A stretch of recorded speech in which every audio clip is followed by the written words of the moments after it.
Hey everyone, welcome back to my YouTube channel. Today I'm going to teach you how to make this effect in Photoshop. So let's jump right into it. First off, we're going to start with the type tool and write your text. I'm going to go with the @ sign and make it in a nice rounded font. I'll then just double click on the layer and add a bevel and emboss effect. You can more or less copy these settings, but depending on your size, on your artboard size and all that stuff, it may vary, so play around with these settings.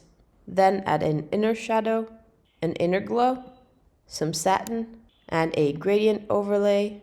I'm using these color, but you can play around with any alterations of like a grayish.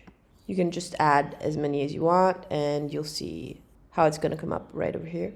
Press OK when you're happy with it. I'll then go to the Adjustments tab and add a Levels adjustment.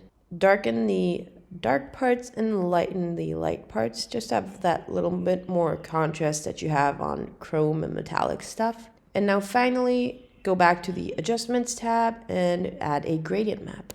Click on the gradient map, select your gradient, and that's it. It kind of looks cool with basically any gradient you place on top of there. These gradient map packs are going to be linked in the description below. So these are my freebies and there's also some premium ones, but feel free to go to the link and check those out. Yeah, but that's it. That's basically it. Just a couple effects stacked on top of each other. Super fast, super easy, but the final result is pretty amazing, I think.